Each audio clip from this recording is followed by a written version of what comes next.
latest from crisis-torn Sri Lanka, Prime Minister Ranil Wickremesinghe has resigned as the Prime Minister. In a statement, he has said that he is resigning as the PM to ensure the continuation of the government, including the safety of all citizens, and to make way for an all-party government.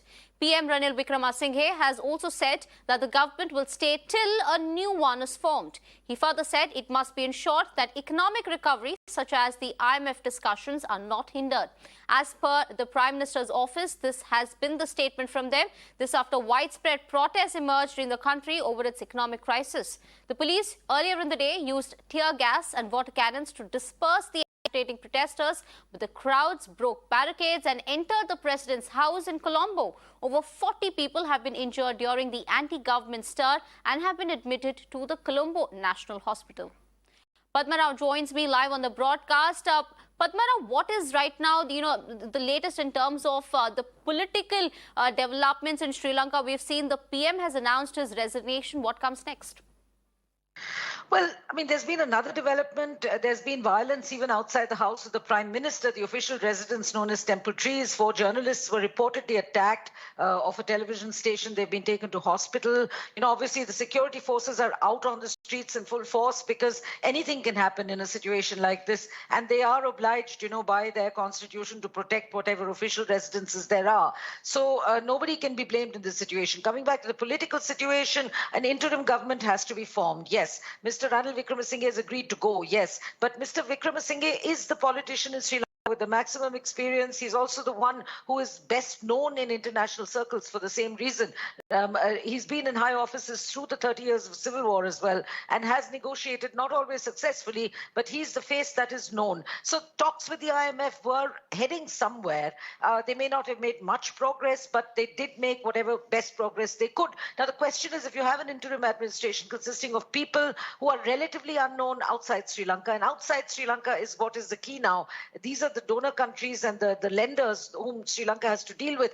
Are they going to accept this new administration? Are the IMF talks going to continue as they are? And also, let's not forget that there is a lot of dissonance, within the oppositions itself and within all these politicians who've come together. They didn't want Gotabaya Rajapaksa. Many of them did not want Ranil Wickremesinghe. Now both are out of the way. Ranil has not yet laid down office, but he will do. And he has said he wants to first see, in Parliament how much the new interim government has by way of support. But the question is, even if all that happens and comes about and a new interim administration is formed, does this mean that the IMF is just going to allow talks to smoothly carry on without any kind of, doubts or questions raised about the sustainability of the new administration? Or are talks going to stall again? Because as you're seeing from the pictures, all this political squabbling, political debates in parliamentary meetings outside and extra parliamentary, for the people on the streets, this is irrelevant. They want their terrible troubles to end now. And that, unfortunately, is something, it's a bitter pill they have to swallow. No matter which administration comes in place, that is not going to happen overnight. The Prime Minister said very optimistically that it might happen by the end of 2023, but I really doubt that. This is going to take very long. This is the direst situation in Sri Lanka as far as the economy goes that I have seen in 30 years of covering the country, and a country I love, really. Do you think holding elections in the current scenario is the wisest thing to do? And what are the chances, if at all, they plan to have one? Very good question. Elections cost money, as you know. And, even if you hold a snap election, even if you do it, by some sort of in some miraculous way, if you decide to do some sort of an online or digital kind of voting to minimize costs, even then, just the preparation for elections and to ensure that they're free and fair elections is going to take, the lead time is going to cost money. Sri Lanka cannot afford to spend a penny, a naya paisa, a rupee on anything right now. All it needs to do is to get that funding, the donors, their assurance from the IMF, so that the money can start, the debts can be restructured, which means they can get longer time lines to pay for the debt, and donor countries and also bridge financing like India and Sri Lanka also receive certain guarantees because they have been, India sent $4 billion to Sri Lanka. India will do more. Bharat Petroleum has refueled Sri Lankan airline flights in southern Indian airports,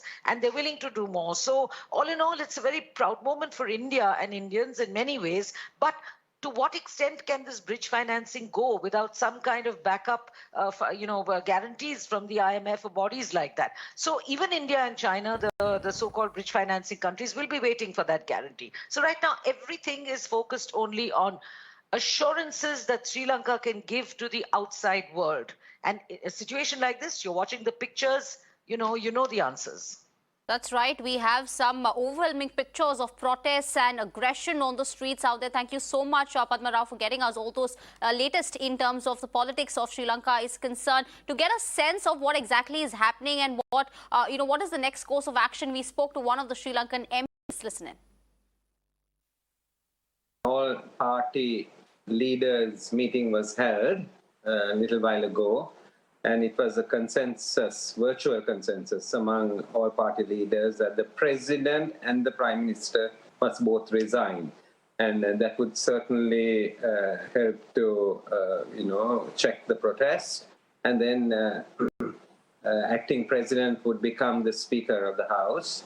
And then the speaker could appoint a prime minister and then take it forward from there. A month ago, I basically, along with the general secretary of our party and two colleagues, went to see the president, actually on his invitation. And I told him that the changes are really fundamental, that there is a huge cry in the country, that he needs to go home and Rajapaksas need to go home, and people want to change. They want a clean government. They want us to go after corruption. They want us to bring back stolen assets. Right? And therefore, the executive powers of the president need to be cut. And in fact, we proposed such an amendment to the constitution, and I took it to him. And I said, you bring it as your proposal. It will give you a dignified exit as well as a systems change. Both will happen at the same time. He basically refused it. The protests have continued. And then even yesterday, I was hoping against hope that he would have realized the magnitude of what was going to happen today, and that he would be looking for a way out.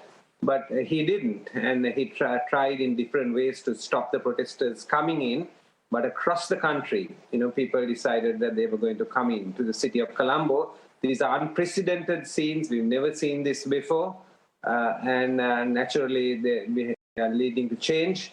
But I also must say that the armed forces and police have acted with restraint, and therefore there has been a minimum of damage and no loss of lives. And we want to see this peacefully transited from the present president to a new system. While crisis in Sri Lanka has only worsened, forcing people to take to the streets, the discontent has intensified. Let's take a look at what exactly panned out in the island nation today.